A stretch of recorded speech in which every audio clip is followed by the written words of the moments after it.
Attorney Vic, good morning. Irwin, good morning at good morning sa lahat ng nakikinig at sumusubaybay sa iyong programa. Di ho ba itong tandem na ito, ang pakiusap nila, panawagan nila is unity. Pero paano daw ho itong sinasabing unity na iba pa rin ho yung mga oposisyon, parang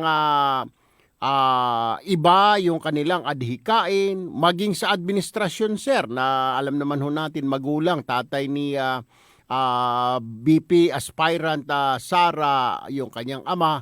Pero how will these two people do this, yung sinasabing unite the entire country, Attorney Rodriguez?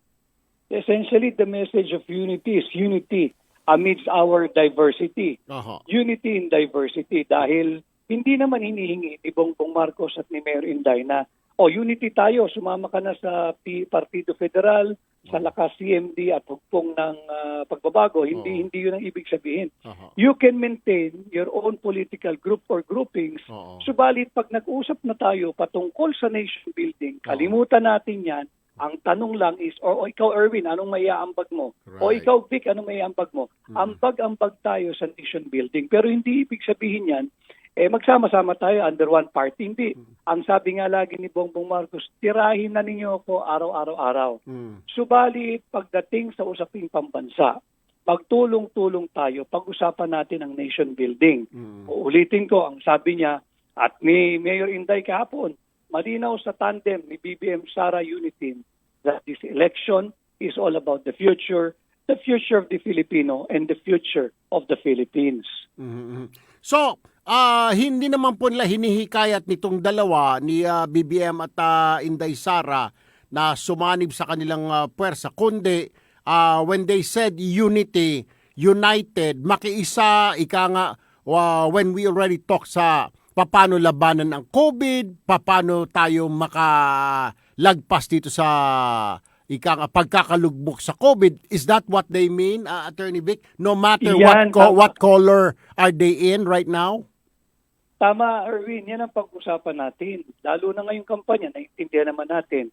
May kanya-kanyang grupo, may kanya-kanyang partido. Hindi naman ibig sabihin, sumama na kayo sa amin, kami ang maging presidential and vice presidential aspirant ninyo. Hindi po ganoon. Magkatunggali tayo, subalit pagtapos ng halalan, magsama-sama na tayo dahil isa lang naman ang bansa natin. And then ngayon, ma-apply natin yung unity. Ang ibig sabihin din ng unity, pag-usapan natin, tama yung sinabi mo, all about nation building. Ano bang may tutulong ninyo? Anong idea ninyo?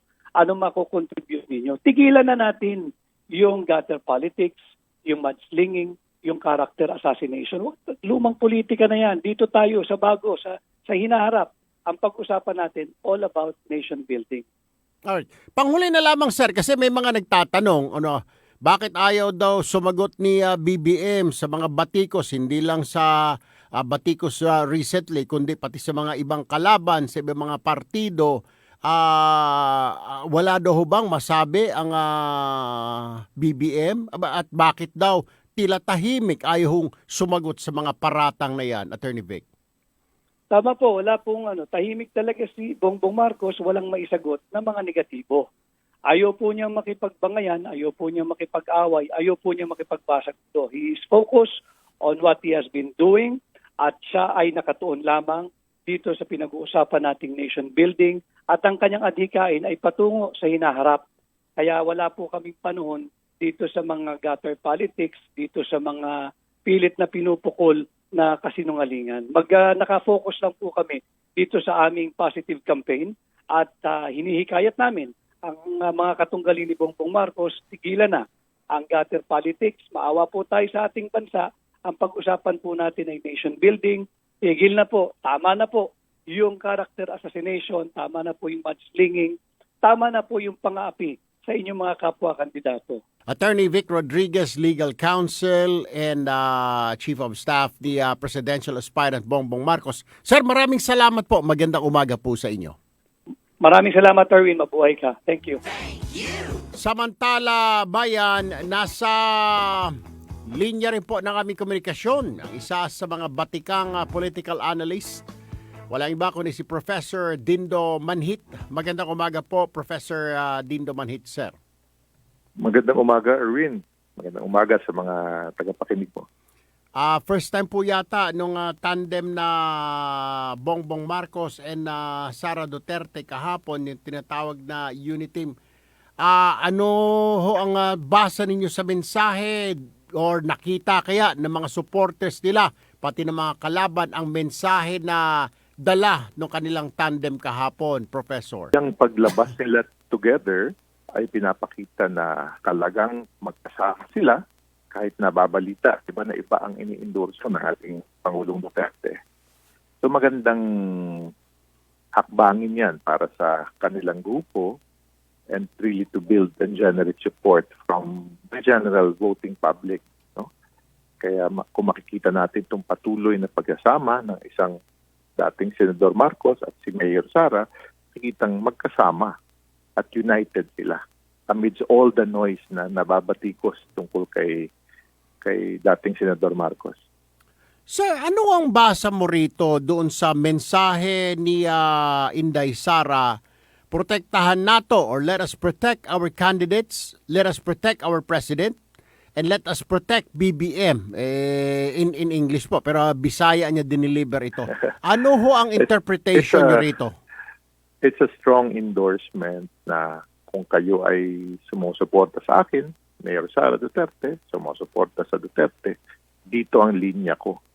Ito ang aking Pangulo, si Senator Marcos Jr., diba? Opo. So very clear. Kesa kasi siyempre mako-confuse. Alam nila maka-confuse yung endorsement din ng Pangulong Duterte, diba? Bongo, Sara Duterte. So sa malakas yung statement na yan at papakita talaga na dito ako nakalinya, dito tayo magsama-sama. So, tinuldukan niya yung sinasabi ng tatay niya na suportahan natin itong Bongo Sara. So, parang doon niya tinigil. Tama ho ba? At sinasabi niya, hindi. Does she mean na hindi? Ito susuportahan natin ang BBM Sara, hindi yung Bongo Sara? Ganun po ba? Oo, napakaklaro niyan sa mga statement at kilos na nakita natin over the weekend. Dito ako sa linyang Marcos Sara Duterte at mula dito sa Marcos Sara Duterte, dito namin nahatakin ng iba't ibang susuporta sa amin na nag-bring ng unity on their side. So wala silang kinalaman sa Bongo presidency, parang ganun ang dating sa akin. But dito ako nakalinya. Alright, panghuli na lamang po talaga, Professor Dindo, hindi kayo mahahati naman at dito na rin ang umpisa ng pagkakawatak-watak o paghati ng DDS supporters, sir. Siyempre, may supporter po ang Inday Sara. Alam ko, mga kabataan, mga LGBTQ, Sara po yan. Yung mga matatanda naman, doon po kayo sa ama. Hindi ho kaya mas malalagay sa peligro at baka may biglang makalusot dyan sa kalaban o independent, sir? Yun ang magandang tingnan natin sa mga susunod na survey. Malaking posibilidad yan. Tama yung punto na yan, Erwin. Opo. Pero maganda rin magkaroon ng assessment. Lumabas sa mga survey. Talaga bang dapat mag-away-away sila? Baka mabawasan pa ang suporta. Alright. Professor Dindo Manhit, political analyst. Sir, sobrang salamat ulit sa panahon na binigay niyo po sa amin today. Thank you po. Anytime, Thank you po. Erwin.